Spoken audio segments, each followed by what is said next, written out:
Так, до нас долучається Ксенія, і я думаю, що настав час починати з нашим техмітапом. Отож, представлю себе. Мене звати Богдан, я SMM-менеджер в компанії QArea. І сьогодні я буду модератором нашого техмітапу, нашого першого техмітапу, з чим я хочу нас всіх разом і привітати. Так, ще декілька слів про нас. Хто ми такі? Ми QArea. QArea – це аутсорс-компанія з розробки програмного забезпечення повного циклу, і працюємо ми вже більше 20 років на ринку аутсорсу. Давайте ще секундочку, долучаються люди. Так, вітаємо всіх. Отож, QArea, наша сфера компетенції, вона охоплює як проєктування, так і розробку, так і обслуговування веб-проєктів, мобільних проєктів, десктоп-проєктів для ряду великих компаній. У нашої компанії є 2 представництва на Мальті, є в США, а в Україні наші офіси розміщені в Харкові, в Києві, у Львові та в Черкасах, і зараз частина з них функціонують як притулки. Щодо головних цілей від наших техмітапів, не лише про цей перший ми говоримо, а ми плануємо виходити частіше з техмітапами. Тобто головні цілі для нас – це поділитися з вами, зі слухачами, корисною інформацією про технології, про інструменти, про тренди на ринку IT, розширити ці знання, тому що ми вважаємо, що ми маємо чим поділитися, і на основі цього ми б хотіли сформувати таке маленьке, лампове, а може і велике ком'юніті.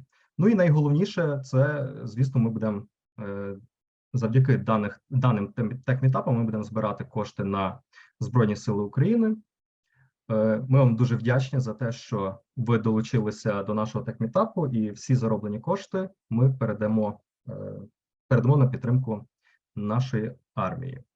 І, звичайно, дуже приємним бонусом для нас буде те, що якщо ви будете за нами слідкувати в соцмережах, там завжди є ціла гора цікавої інформації.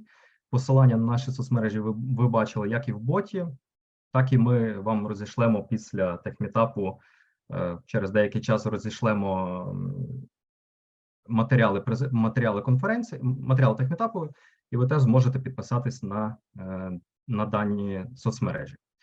Отож, щодо сьогоднішнього формату нашої роботи, то ми працюємо в такому наступному форматі. У нас є 2 спікери. Це Вахник Дмитро, QA з компанії QArea, який сьогодні буде розказувати все найцікавіше в темі початок роботи на проєкті та оформлення результатів для QA Newbie.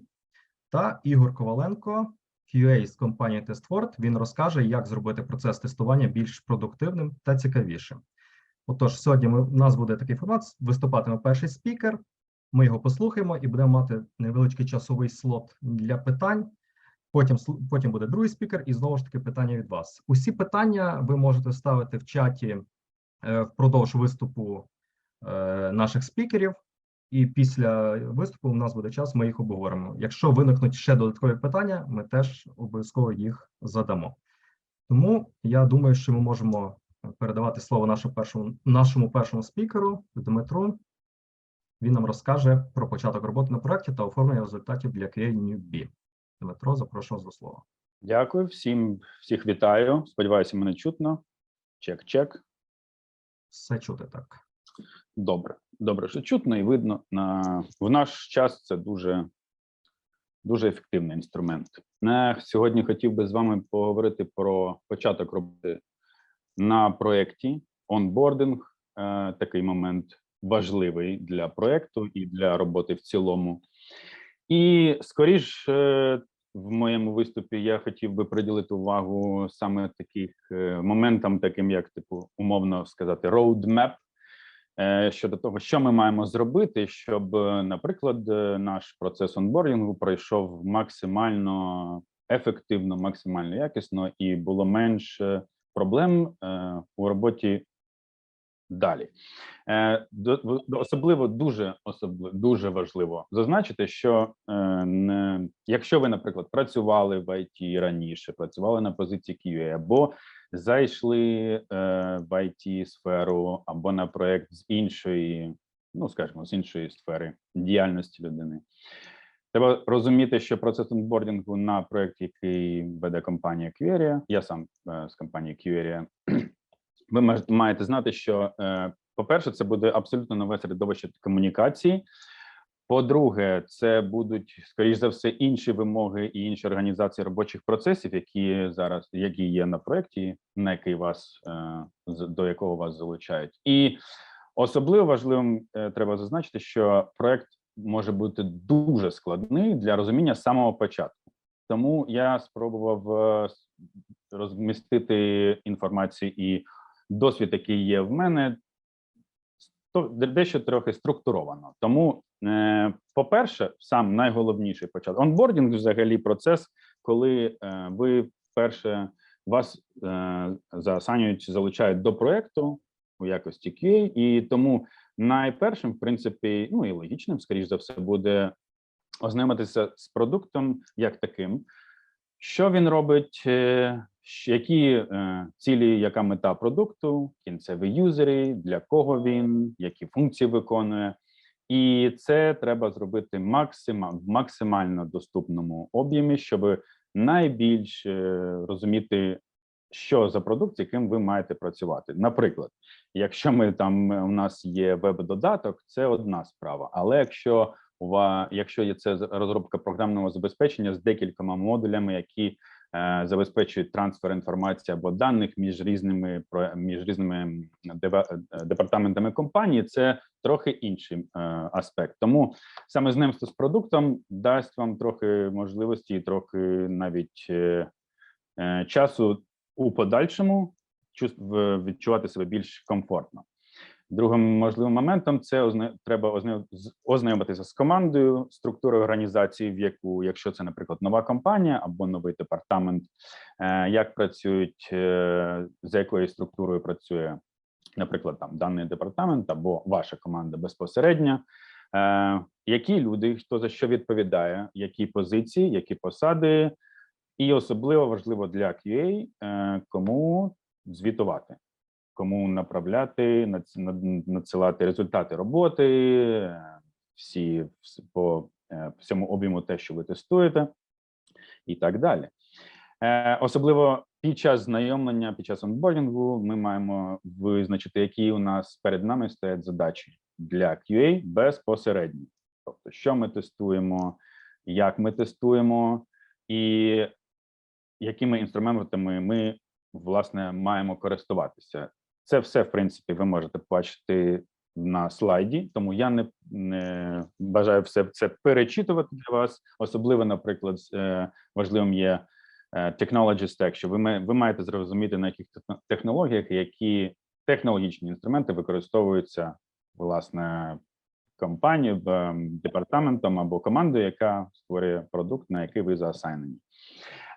І інструменти щодо діяльності QA, інженера, QA-спеціаліста особливо мають значення, тому що треба ознайомитися, з якими, власне, інструментами вже працює команда, тому що іноді буває так, що ви, наприклад, працювали там, я не знаю, там з TestRail або щось будь-яким іншим продуктом, а приходите на новий проєкт, і інструменти, які використовуються, вони зовсім різні, або деякі взагалі не використовуються. Не дуже приємним, мабуть, для команди буде, коли ви почнете влаштовувати, скажімо так, свої нові правила для проєкту, тому що вам здається, так буде краще.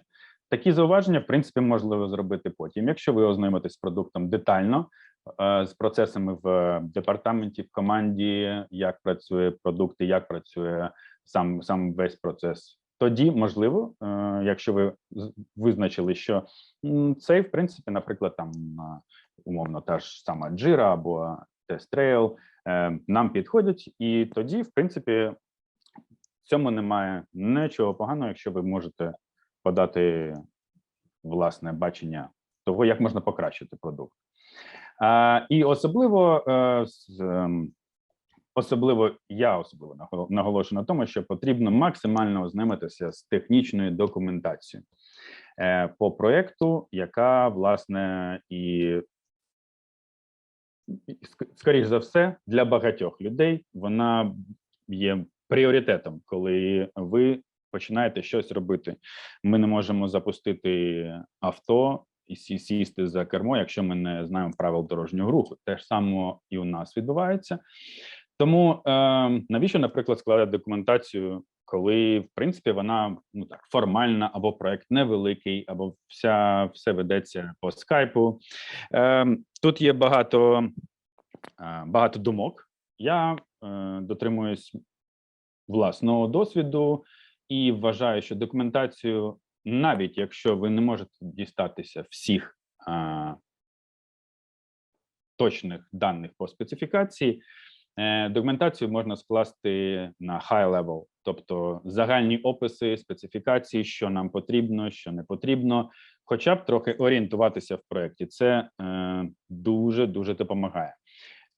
І особливо це допомагає, коли ви, наприклад, заосайнені на проєкт, коли ви один взагалі QA, один тестувальник в команді.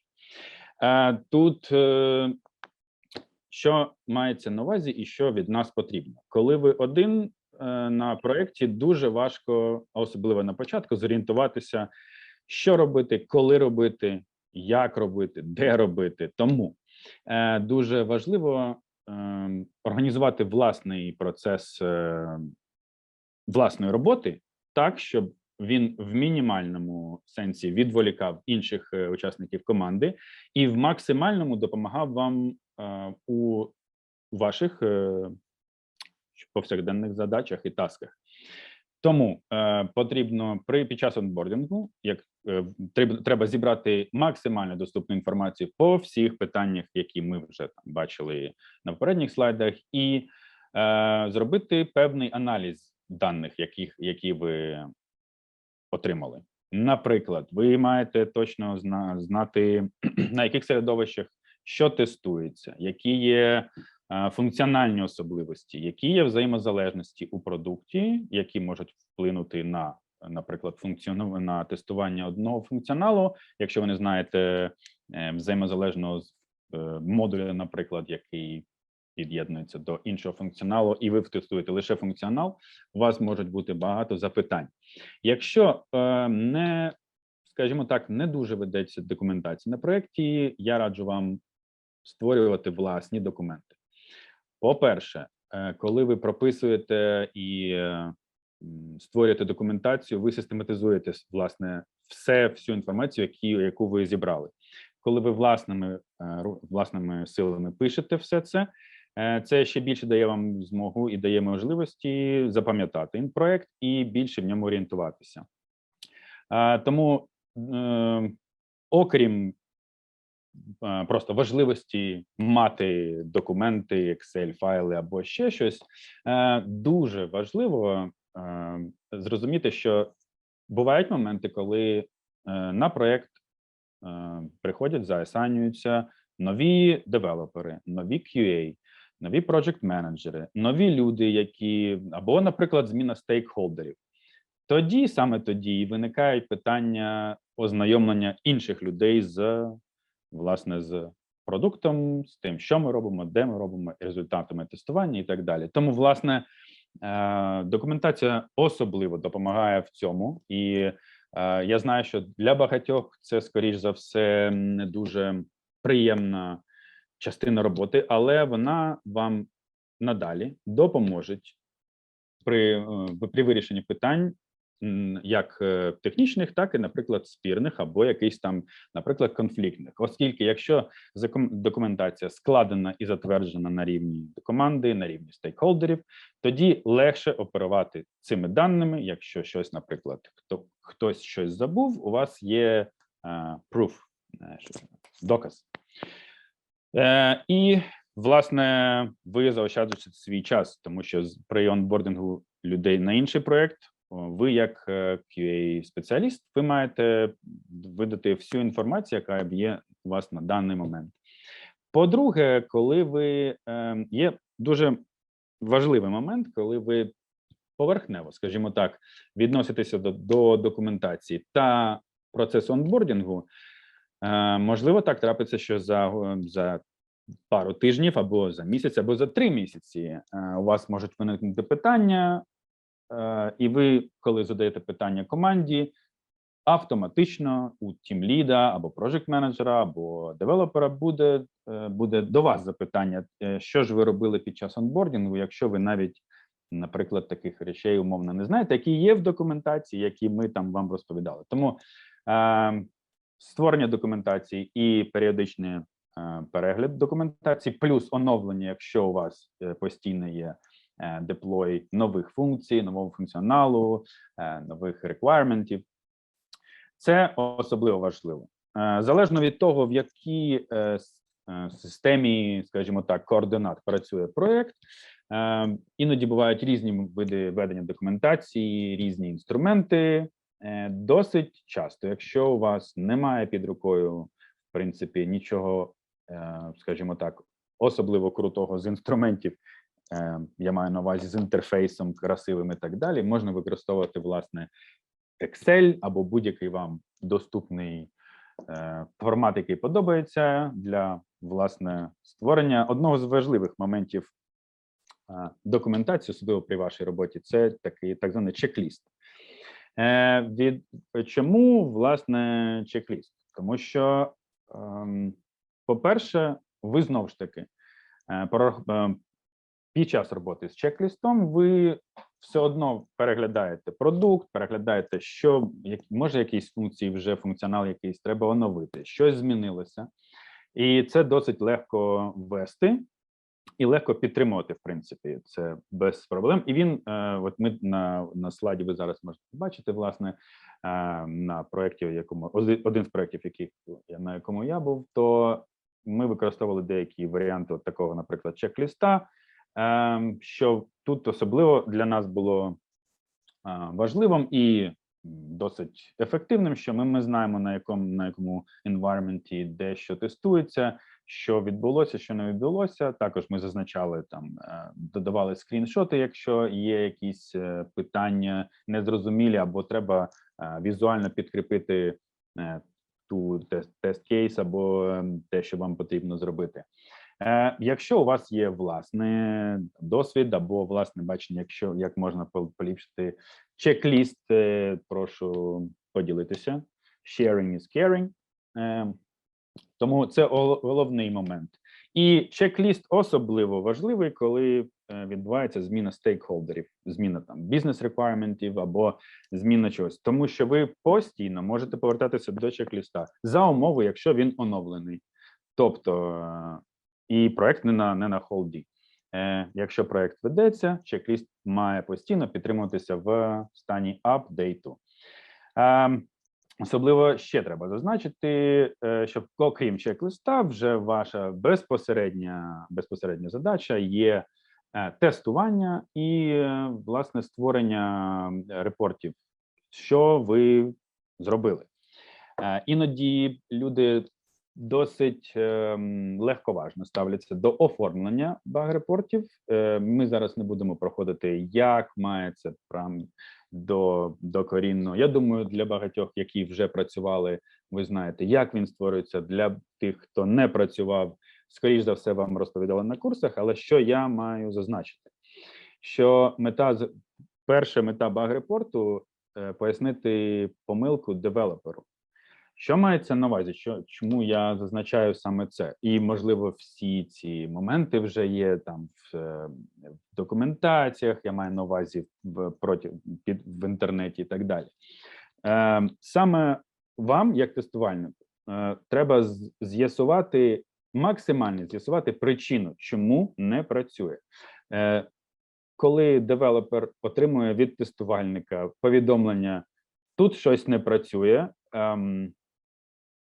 і все, то я ще не бачив девелопера, який нормально до цього відносився і ставився до таких меседжів адекватно. Тому що ми маємо знайти за можливості. Я знаю, наприклад, якщо це якась проблема на бек-енд, а ви не маєте доступу до середовища, то ви, звісно, не зможете перевірити різні там варіантності того чи іншого таску. Але все одно максимально зрозуміти, чи не чи присутній, наприклад, той же самий баг через помилку у верстці, або на фронті, або через неправильну неправильну дата ентрі.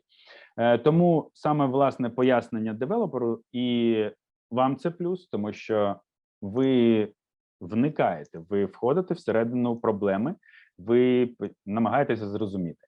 І, по-перше, через 5-7 разів, коли ви напишете просто девелоперу або іншому, або фронтенд девелоперу деякі повідомлення, просто меседж з скріншотом не працює, я ще не бачив позитивного фідбеку від такого виду комунікації серед команди.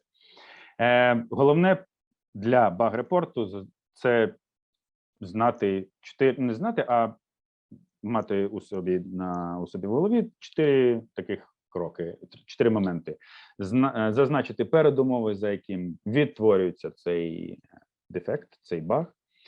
Що ми маємо зробити, щоб його відтворити? Фактичний, ну і це далі ви, я думаю, знаєте, фактичний результат, що відбувається наразі, і очікуваний результат, що ми маємо отримати згідно вимог до того чи іншого функціоналу. І особливо ми можемо, наприклад, побачити на наступному слайді зразок не досить коректно оформлення роботи тестувальника, тому що тут, якщо ви бачите, просто зазначено, що таск перевірений і таск переведений в ready to stage. Якщо трапляються випадки, коли змінюється, наприклад, стейкхолдер або змінюється клієнт, деякі дуже прискіпливо ставляться до інструментів ведення процесів організації. Ми, наприклад, використовуємо Jira, тому деякі клієнти наші, у них є систематичний перегляд борди для з'ясування фактично те, що зроблено, скільки і так далі, для своїх власних потреб. І коли виникають такі моменти, дивляться, і що наче відтестовано, але не відтестовано, тому що немає доказу. Якщо щось раптом, наприклад, при деплої на стейдж або на дев, або на прод, якийсь баг відтворюється, то я, особливо як тестувальник, я не бачу тут, яким чином, що тестувалося. Тобто тут взагалі не зрозуміло. Це дуже погано, тому що якщо вас двоє на проєкті, троє, ви маєте розподіляти обов'язки і весь обсяг роботи, який потрібен.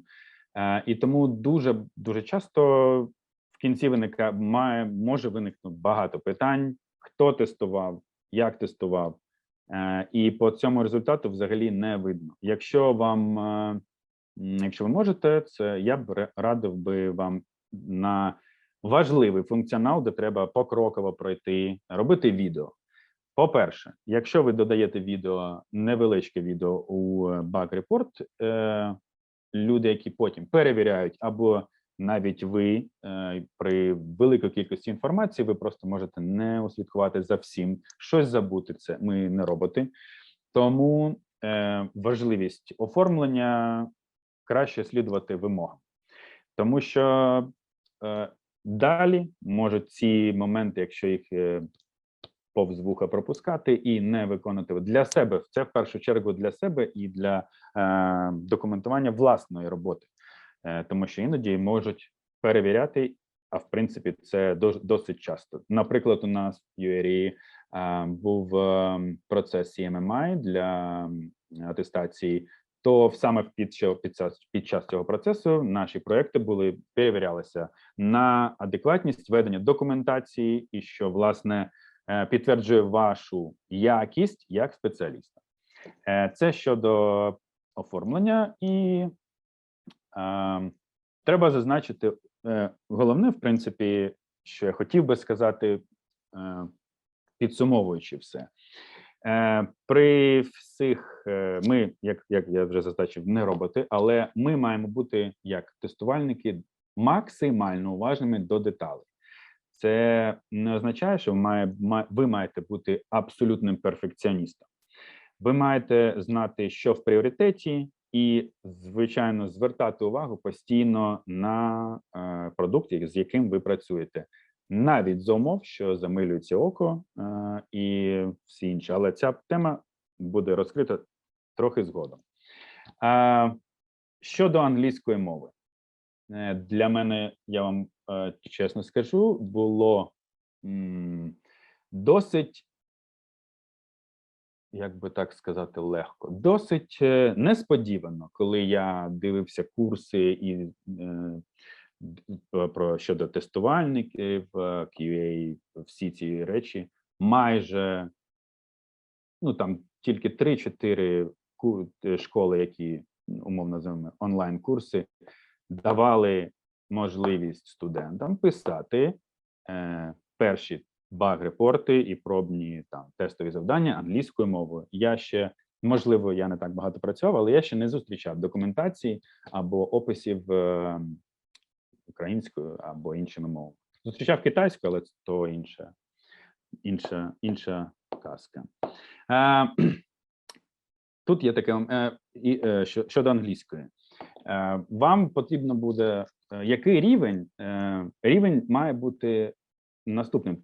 Для спеціалістів IT вам потрібно вміти мати мінімальну комунікацію, якщо ви, наприклад, робите демо, мати змогу говорити мінімально і розуміти, що вам відповідають.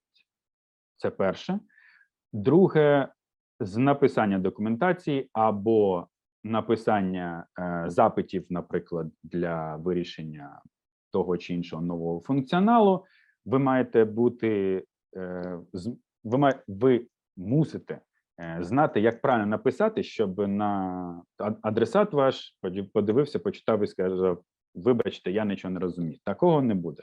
Тут сходяться, я думаю, майже всі інструменти, а перший інструмент – просто треба максимально перевести всі ваші гаджети на мову, яку ви вивчаєте. З цього потрібно починати. Який рівень має бути англійською мовою? Рівень має бути задовільний для вас настільки, щоб ви не відчували сильний сором, виконуючи і роблячи свою справу. Тобто, щоб не було відмов, типу, в мене англійська така, вибачайте. Тому краще подбати про мову, тим паче вона не буде зайвою ніколи. Є два моменти, які ми назвали flexibility and soft skills. Щодо flexibility, ви маєте зрозуміти, що іноді треба просто заради того, щоб зранку вийшов функціонал і ми мали час перевірити все, іноді затриматися на годину, може на 2, дотестувати або щось доробити. Я не вважаю тактику «відпрацював, до побачення всій команді, все, я на сьогодні не можу». Якщо щось критичне, це не означає, я не маю на увазі, що ви маєте кожен день робити, ні. Але коли потрібно, наприклад, у вас деплой на прод, і коли ви на проді, коли у нас там буде якась там 500-та, то краще, щоб такого не траплялося. І тому в тому випадку flexibility саме дає вам змогу трохи швидше пристосуватися до умов, які для початківців є досить важкими. І з цього пункту витікає останній пункт щодо soft skills. Тут і flexibility, і soft skills я, в принципі, я бачу як плюс-мінус одне ціле. Тому що якщо ви можете підлаштуватися під когось і зробити разом з девелопером, швидко прогнати якісь там теми, які не потрібні, або там перевірити дані, це дуже добре. Якщо вам раптом дуже кортить, я не знаю, там побитися об стіну або щось ще зробити, коли вам менеджер або девелопер робить зауваження, то треба подумати, що я можу зробити для себе, щоб покращити мій, скажімо так, емоційний інтелект.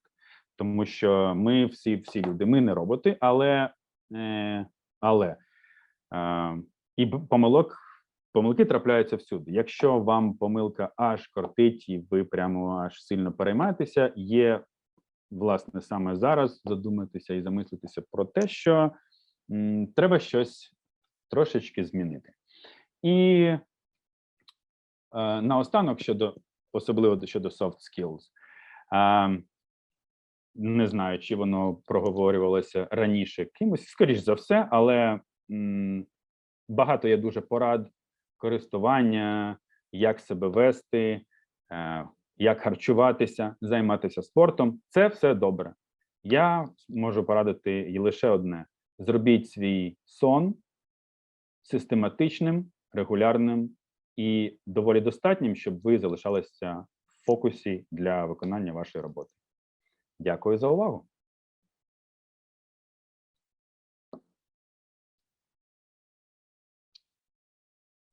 Дякуємо, Дмитро. Дякуємо, Дмитро. Оскільки я бачу, питань в чаті поки що немає, я задам своє питання. Дмитро, може навіть два питання. А в той час слухачі можете додати ще кілька питань.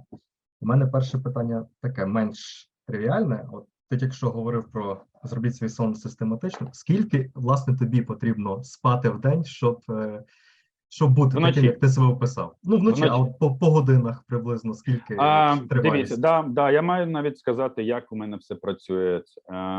Оскільки я, хоч і виглядаю молодим, але вже не такий, скажімо так, завзятий з цього питання, то для мене важливо лягати спати, засинати до 12, і я люблю прокидатися рано, десь, можливо, там. Зазвичай це у мене о 6-7. Тобто з 11 до 7 для мене, залежно, звісно, від пори року, це, в принципі, стандарт. Тому що, можливо, навіть о 10. Чим раніше, тим краще. Зранку у вас на свіжу голову працюється набагато краще, тому що протягом дня у вас можуть бути дзвінки, мітинги, коли, і ближче до вечора увага трохи вже розсіється. Тому, власне, сон – це не стосується не тільки IT, а всього іншого. Якщо ви висипаєтеся і у вас все нормально, тому це буде першим моментом, який вам дуже допоможе. Якщо у вас є систематичний сон, спочатку, можливо, я хотів би ще зазначити одну річ. Деякі кажуть, та я взагалі сова, я там не жайворонок, як вам подобається, це без проблем, але зробіть так, щоб організм знав, що ви в один і той же час, плюс-мінус практично засинаєте і прокидаєтесь. Це дуже важливо для вашого організму. Так, дякую за відповідь. І ще питання від Таміли прийшло в чат. Підкажіть, будь ласка, який термін по тривалості для онбордингу адекватний для джунів? Місяць, 2 місяці, 3 місяці? Якщо проєкт складний, онбординг може тривати, 3 місяці ні. 3 місяці, можливо, за умов, якщо ви автоматичне тестування, я навіть не бачив таких 3 місяці термінів. Місяць-два, я знаю, у мене знайомий працює на компанії, яка займається розробкою спеціальних модулів для медичних обладнання. Тому там сам онбординг був десь 1,5 місяця, але там дуже багато модулів і дуже багато штук, з якими треба технічно розбиратися. На невеликі проекти це може бути як від тижня до 2-2,5 тижнів. Чим раніше ви зможете все це опанувати, тим у вас буде плюсик в карму особливо. Так, я дякую від себе, дякую від Таміли. У мене може ще питання. Ще бачу питання в чаті є. Можливо, маєте прогноз, Вадим пише, чи можливо маєте прогнози по ринку праці для джунів у 2023 році? От це дуже гарне питання, дякую. Зараз багато, чому, власне, ми схотіли створити цей тех-мітап і поговорити як QA, що мають зробити для початку. Тому наразі, ви знаєте, мабуть, чули, що дуже багато людей втрачають роботу. Багато дуже є клікбейт, як на наживку запрошують нових людей для певних курсів, що вам автоматично дадуть роботу, або ми можемо з вами там вам допоможуть про роботу. Це трохи не завжди відповідає дійсності. Тому на ринку, скоріш за все, те, що я бачу з тенденцій, дуже багато з'явилося кандидатів на QA. Не так дуже багато порівняно з кандидатурами вакансій, але плюс-мінус для QA ринок ще більш-менш адекватний. Єдине, що не завжди хочуть брати джуна просто з теоретичними знаннями. Що я пораджу в тому випадку? Знайдіть друзів, які займаються продуктом. Можливо, якщо там можна навіть, я собі створив сайт і на ньому тестував, намагався зрозуміти, як воно все працює. Сайт був на WordPress, розслабтеся, це не повний full stack з магазином і корзиною. Тому, якщо у вас буде якийсь досвід мінімальний для, наприклад, ви у знайомих попросили потестити там будь-що, форму, корзину, графічний інтерфейс, і якщо ви, знаючи вже це, можете включити в своє резюме, в своє CV і під час інтерв'ю, що у вас є вже такий досвід, такий досвід, такий досвід, це буде дуже плюсом. Замість того, якщо просто розповісти, які методології тестування ви знаєте. Але це, власне, суб'єктивна думка, ви маєте знати. І, напевно, таке ще уточнююче питання від Таміли. Вона запитує, яка ваша думка про адекватний період випробувального терміну?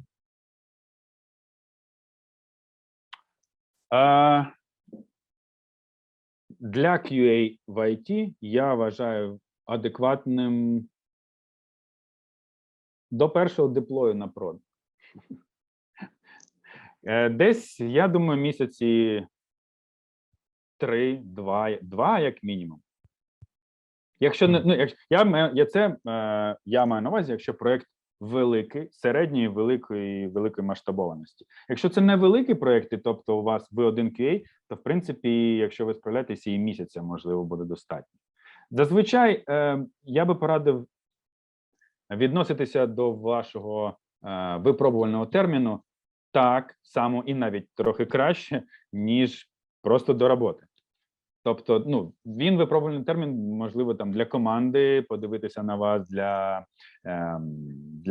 керівництва, але ви все одно маєте виконувати що на початку, що в кінці. Тому термін залежить від продукту, я вважаю, від того чи іншого, там, наприклад, додатку або що розробляє компанія. В цілому, я так розумію, десь місяць, півтора, 2 – це середній термін. Залежно від компанії, залежно від того, скільки людей працює саме в команді, наприклад, яку вас беруть, або скільки взагалі, наприклад, там, якщо може проект бути розділений між 3 командами, тоді може бути трохи більше. Так, тут ще Олександр запитує, що ви можете сказати про крауд-тестингові платформи. Крауд-тестинг, тут знову-таки, я не люблю цей аргумент, але залежить від продукту, який робить компанія. Що я думаю щодо крауд-тестингу? Для власних скілів це, в принципі, окей. Бувають іноді так, що компанія бере замовлення і декілька груп тестувальників працюють над цим, власне, продуктом. В такому випадку найголовніше комунікація. А якщо це, наприклад, crowdfund testing, наприклад, як сервіс, треба дослідити. Я не маю повністю інформації щодо саме краудфандинг.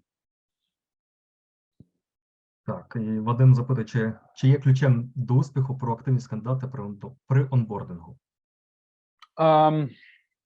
Це гарне питання. Активність кандидата є, це не ключове питання, але кандидат не має немає права сидіти і чекати роботи. Якщо нічого немає, наприклад, у вас онбордінг, сильно багато вам там тестування не дадуть поки що, тому можна, з'ясувавши, кому ви відповідаєте, кому ви звітуєте, можна запитувати, що можна взяти, чи може допомогти. Головне, щоб то було не занадто активно, я би так сказав. Тоді так, думаю, з питаннями поки що все. Дмитру, ми дуже дякуємо. І Дякую за запитання. інформація була комплексна, влучна. А ще останнє питаннячко від Віктора. Так, як на ваш погляд повпливала війна в Україні на ринок IT, на кількість вакансій для джунів QA?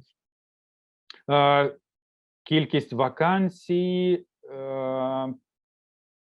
я не скажу, що занадто дуже сильно трохи збільшилася кількість, наскільки я бачив. І сама війна повпливала. До речі, це особливо важливий етап в житті нашої країни і в житті кожного громадянина, який наразі працює в ІТ, тому що ми перший раз виконуємо в такому середовищі, коли ми маємо адекватно виконувати свої обов'язки і ще далі працювати і жити на благо нашої держави. Тому такі виклики, до речі, досить такі непрості, скажімо так. І щодо джунів на ринку, звісно, побільшало кількість кандидатів, трохи збільшилася кількість вакансій, тому що багато компаній, я знаю, відмовляються працювати і вже відмовились, не то, що відмовилися від роботи з країною-агресором, саме спеціалістами з тієї країни. Тому, в принципі, місця є. Тепер, думаю, Дмитру треба трошки водички попити, горло пересохло, а ми, напевно, перейдемо до Ігоря. Дякуємо, Дмитро. Дякую. Ігор сьогодні нам розкаже про те, як зробити процес тестування більш продуктивним, цікавішим. Тобто, починаємо, Ігор. Будь ласка.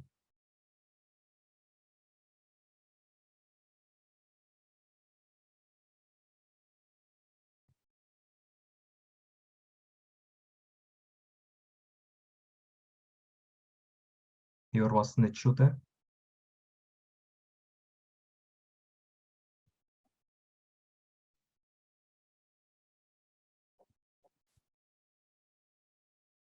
Зараз вирішуємо технічні проблеми. Одну хвилиночку.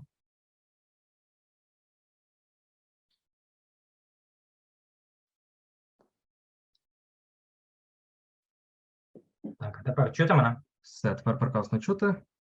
Отож, Ігор, Мгм. можете починати. Даємо Супер. слово. Те, що Дмитро казав, що зв'язок – це наше все зараз на сьогодні. Окей. Раз ми поговорили про онбординг, наступна тема буде більш для досвідчених тестувальників. Коли ми вже пройшли успішно онбординг, ми вже працюємо певний час в компанії, нам все подобається, ми вивчили багато аспектів технології проєкту, якому працюємо, і через який час виникає, напевно, найбільша біль для тестувальників – це regression testing. Я зроблю невеличку паузу, щоб кожен подумав про свій досвід, як то кажуть, свої кейси. Звичайно, що якщо у вас під час тестування є можливість проводити різні типи види тестування, використовувати ряд аспектів, у вас дуже багато нових фіч, ви просто не встигаєте, як то кажуть, засумувати. Можливо, це для вас буде поки що не те, що не цікаво.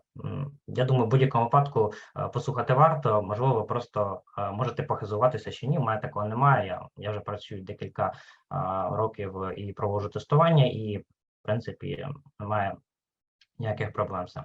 Але якщо, для прикладу, у вас на проєкті не так часто проводяться релізи нових фіч, і ви щотижня проводите один той самий процес тестування, проганяєте ряд один тих самих тест-кейсів, максимум, що це може бути різні environment, тому вам до нас, як то кажуть.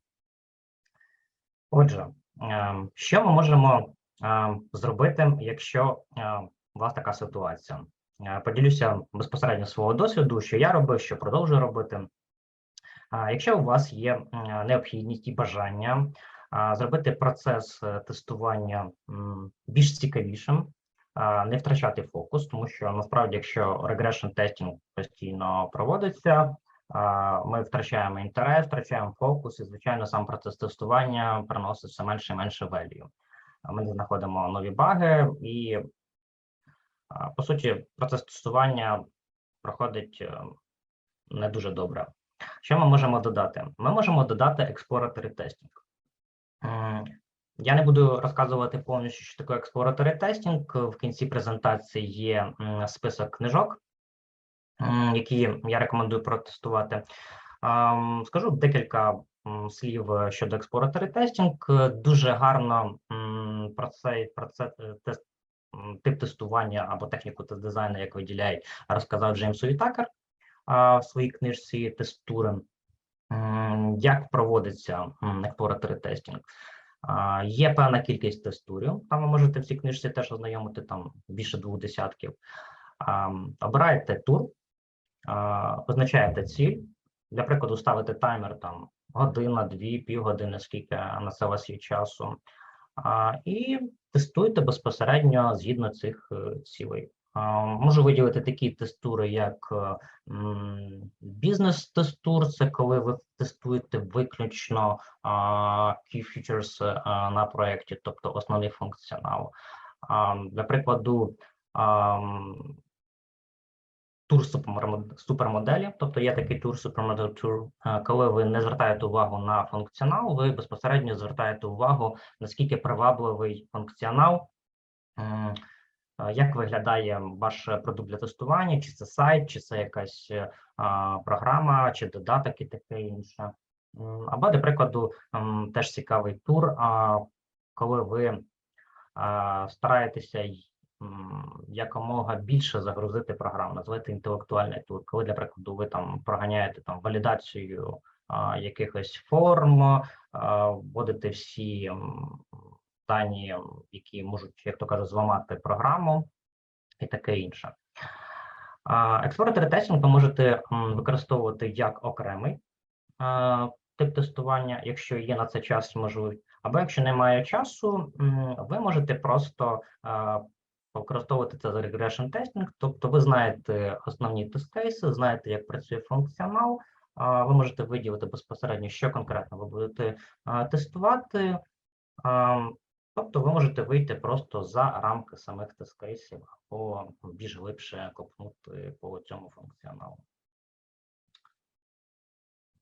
Далі.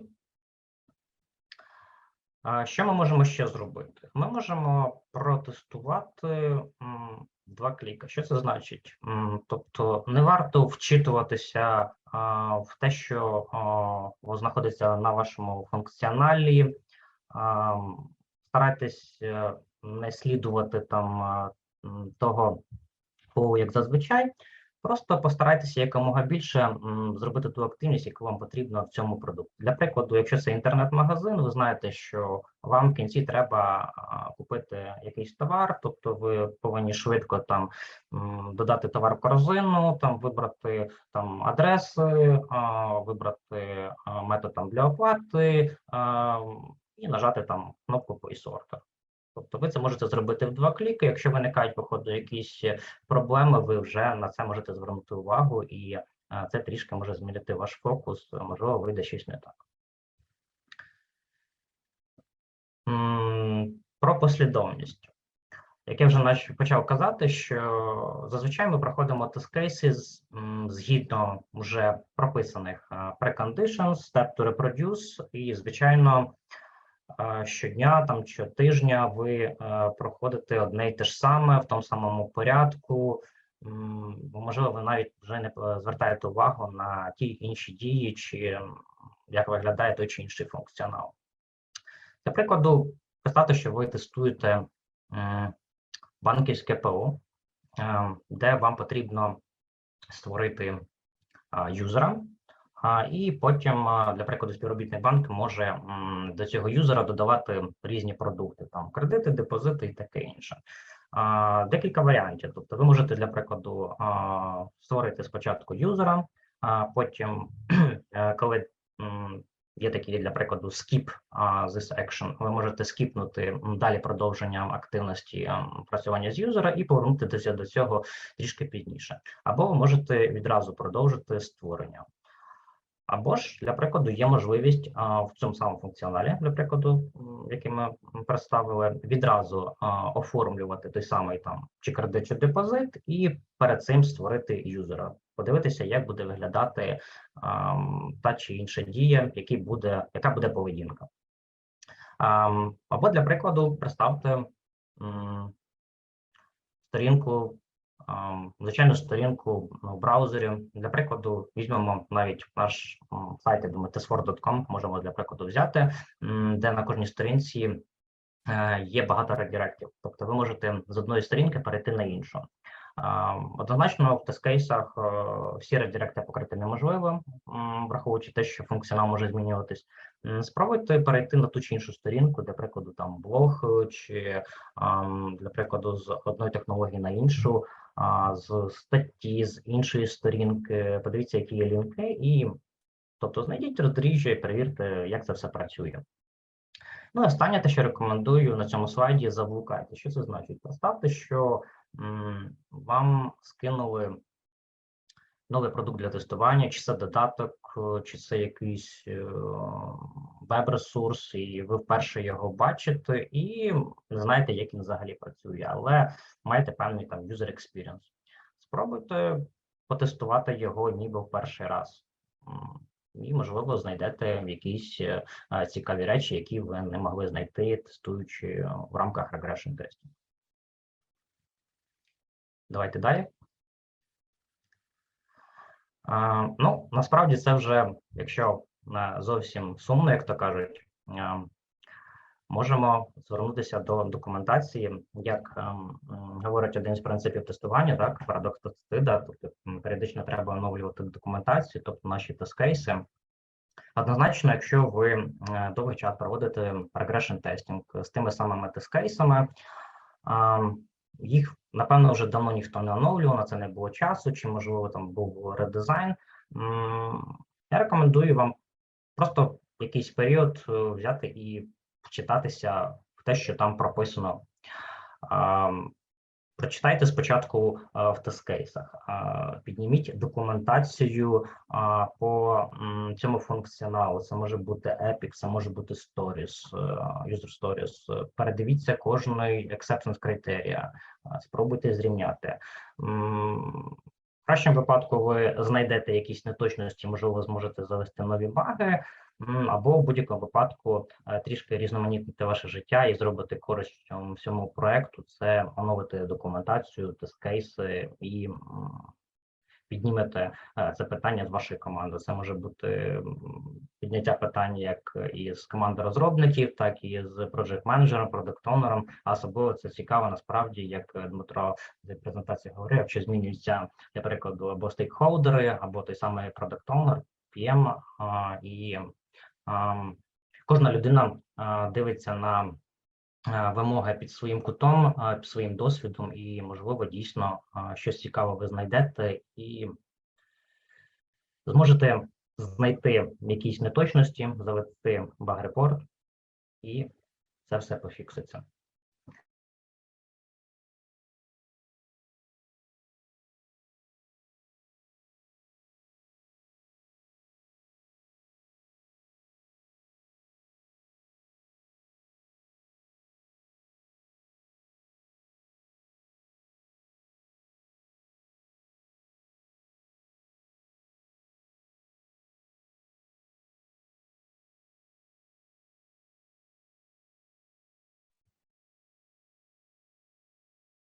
Так, спікер завис на секунду, можливо, якісь технічні проблеми. Зараз ми вияснимо. Одну секундочку.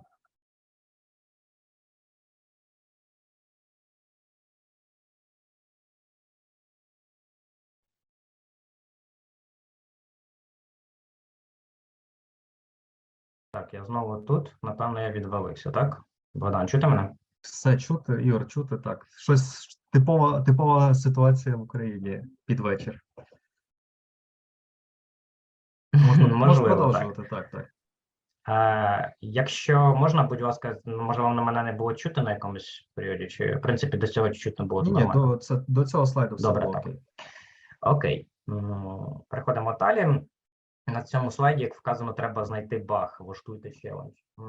Якщо працюєте не один QA в команді, ви можете навіть влаштувати челендж, позмагатися, хто заведе найбільшу кількість багів, навіть якщо вже основні, або, можливо, майже всі, як то кажуть, безбажаних продуктів не буває. Тому поставте собі челендж, щоб з кожним регрешем ви знаходили якісь нові баги, тому що в будь-якому випадку вони там є, просто не там ви дивитеся, або, можливо, не так.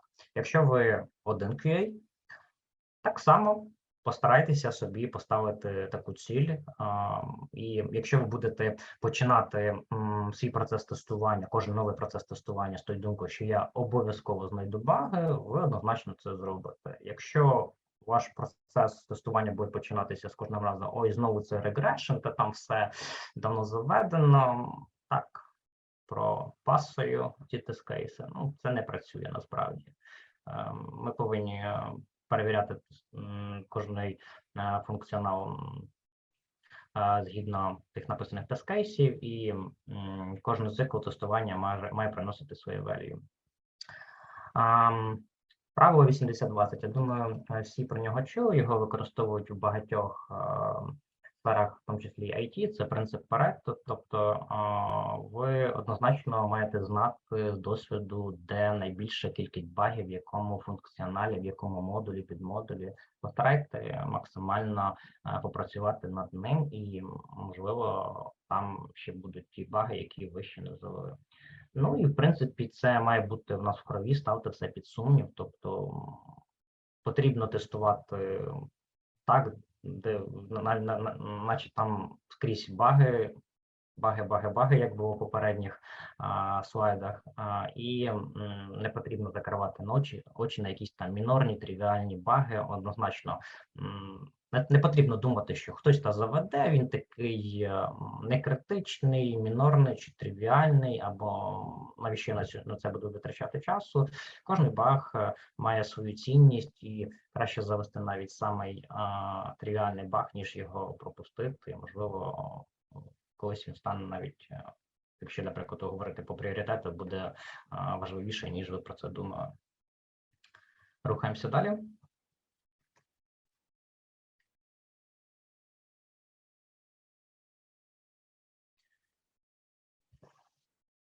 Намагайтесь дивитись на продукт під іншим кутом. Дуже класно, коли ви працюєте з потенційними юзерами або діючими юзерами, і ви отримуєте фідбеки по роботі функціоналу. Тому що якщо ви бачите, що не так в нашому продукті, ви можете змінити тест-кейс, змінити фокус тестування, підказати команді, як покращити цей продукт.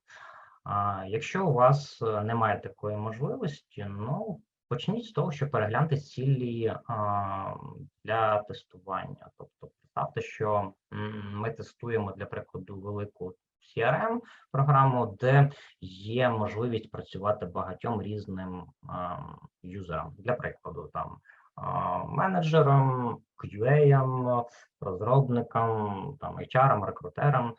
І однозначно ви можете протестувати, там у вас є тестові аккаунти, і ви тестуєте з різними рівнями доступу. Спочатку зрозумійте, які основні модулі, підмодулі, там сторінки, який функціонал важливий для цього юзера.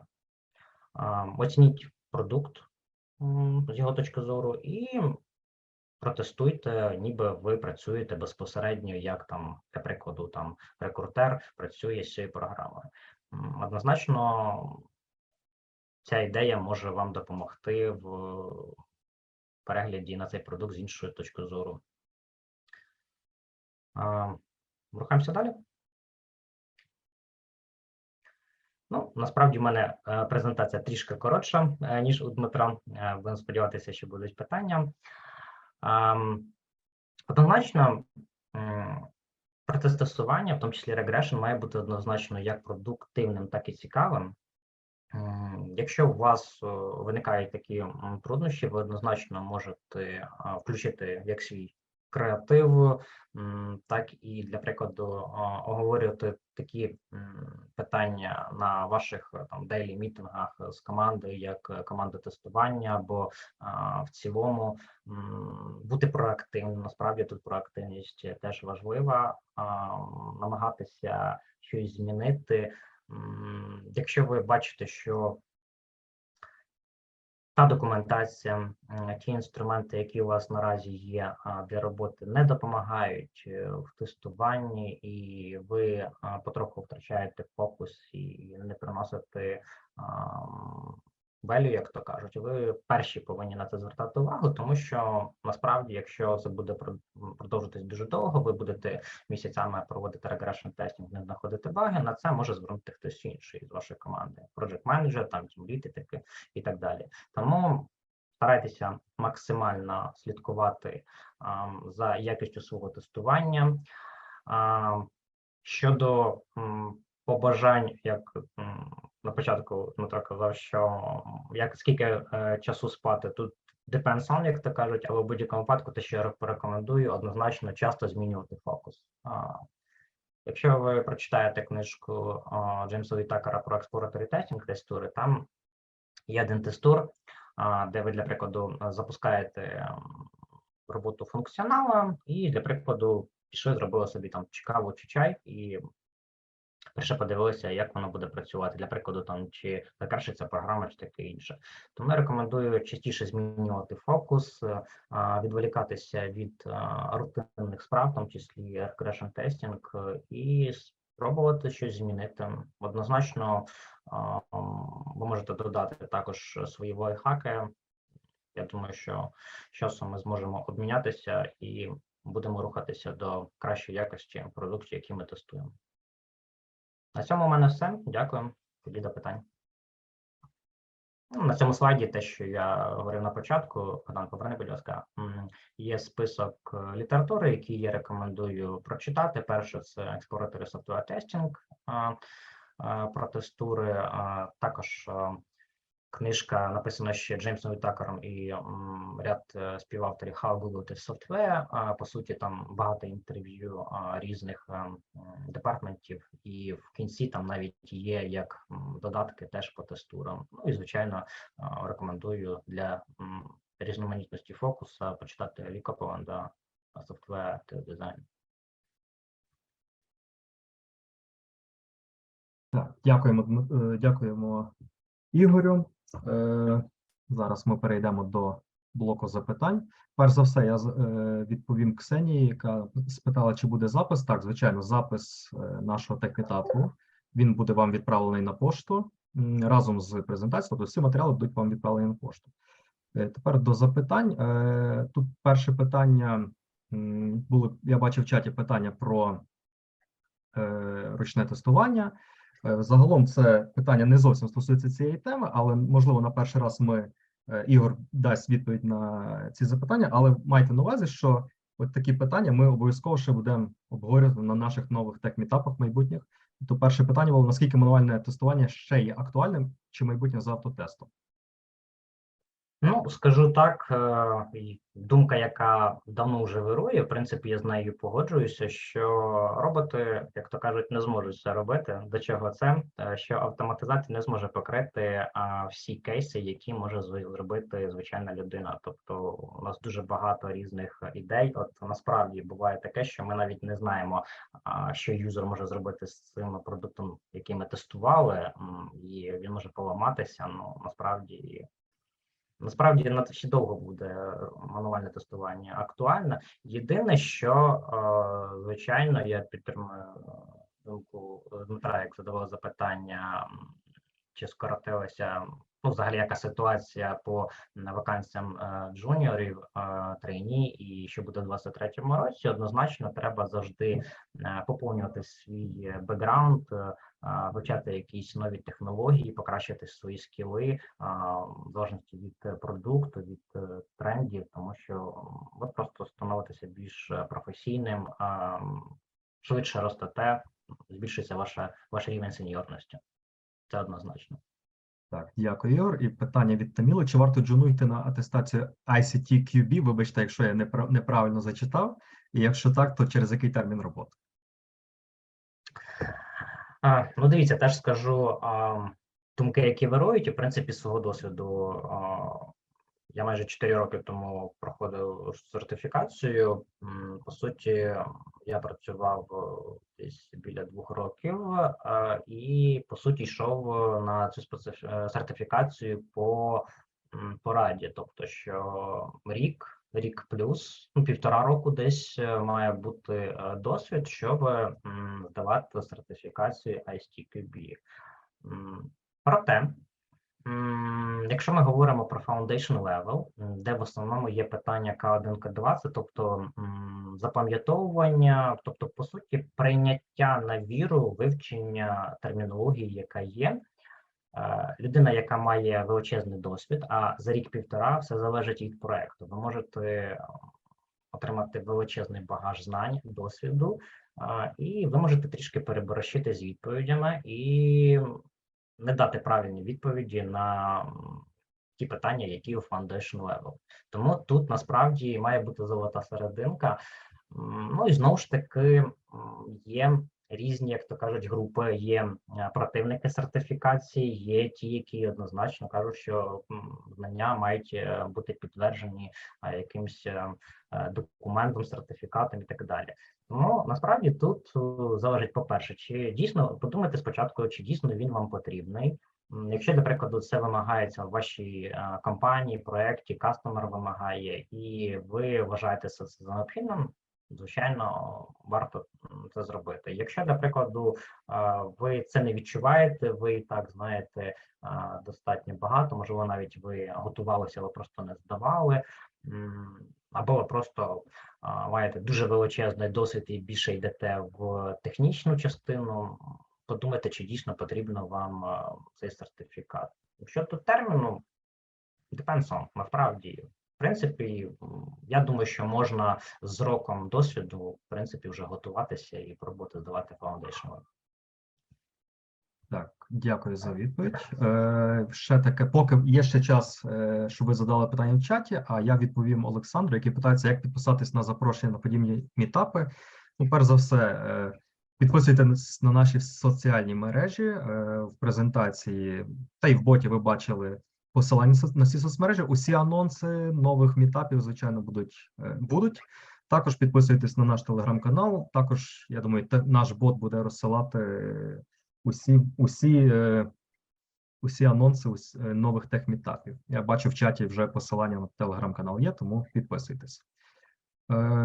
Так, даємо ще кілька секунд на запитання.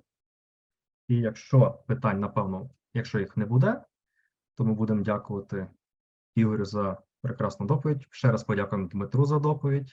І будемо дякувати усім вам за те, що приділили час приділили час нашому техмітапу. Надіємося, що уся інформація, яку ви сьогодні отримали, була вам корисна. Ви її використаєте в своїй майбутній роботі. Хто, звичайно, хто планує зв'язати своє життя з IT-сферою, якщо тут є ті, хто ще не планує. І, звичайно, підписуйтесь, ще раз кажу, підписуйтесь на наші соціальні мережі. Ми будемо раді вас бачити там. Там завжди є якісь анонси наших активностей і є анонси наших вакансій. Тому питань нема. Тому, думаю, будемо прощатися. До нових зустрічей і радий був вас чути.